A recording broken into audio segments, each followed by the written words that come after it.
Hoshizaki flaker. They came in this morning and they had very low production. I want to note there's ice, there's water dripping. You're like, well, what's going on? And then you notice what's going on.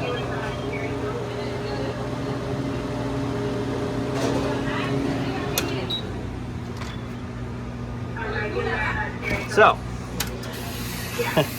it's losing half of its ice into the machine. So just a real quick, right, so she blew out. Why did it blow out? I keep, where's it? Yep, so I keep new ones of these. You have to reuse or replace this O-ring or that gasket. But why did it blow out? It's possible that it just got brittle and blew out. But we got to test that theory. Okay? So, green light.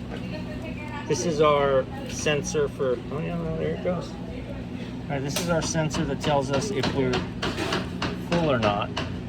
And it appears that it works just fine. All right, it's using a laser.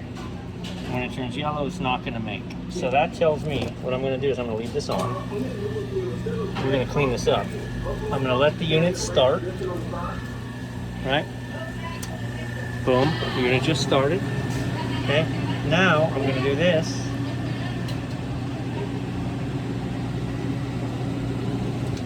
Yep, and the unit shut down. So, it did not fail because of the eye. That just blew out because. If that did fail, these things are stupid expensive. There's a bin switch in here as well, right? And there's a bin, what do they call this? Right, there's your little toggles in there. And so I'd have to look up what it is, but it's like number 4. If it's on, we're using this, and if it's off, we're using that. So if this fails, you can flip that switch, and now we'll run on this just fine. But we're gonna clean all this up, mount that one, and then we should be back in the ice production. All right, so with a nice clean window, you get to see the fun part. How it makes the ice, it pushes it up, and then whap, the decapitator just takes it down. Again, knowing that this does work properly, that's it. There's nothing else for me to do. I know it's making ice. I know it'll stop when it's full. She's just old and brittle and gross. Adios.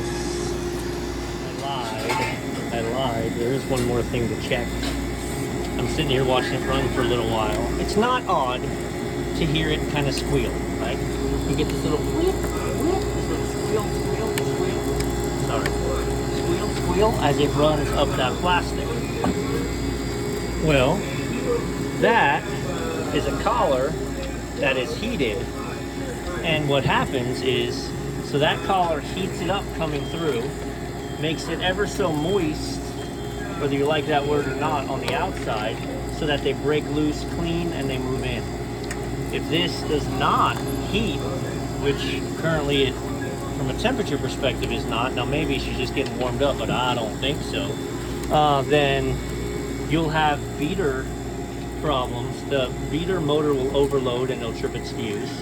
And in theory, this ice is very hard and it can pile up back here and it can break. If you think about it, look how it was. It blew out this part. So if it took really hard ice and then that arm came around and it pushed it into this instead of sliding it around, it may have blown it out that way. So I'm gonna chase those wires back and put an amp clamp on them. And then we're gonna check voltage, and we may need to replace it. So we have no amps on those white wires. Now let's chase it back and check voltage. Hello. So I interrupted. There's my wires going into the collar. 120 volts. We need a new throat heater. I'm sure you got jokes at that. Alright, so I'm gonna order that.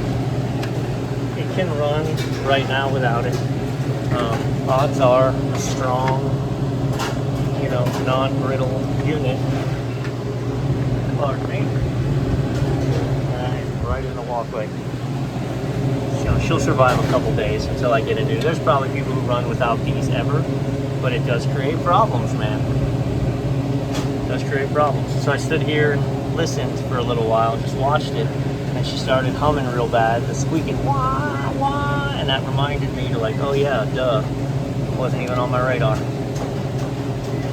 It's easy to miss stuff, man. That's why I like doing this with you, because having you guys here allows me to sit here and talk through things that I would otherwise not get to talk about. I would just be here stuck in my own head. So I appreciate you guys.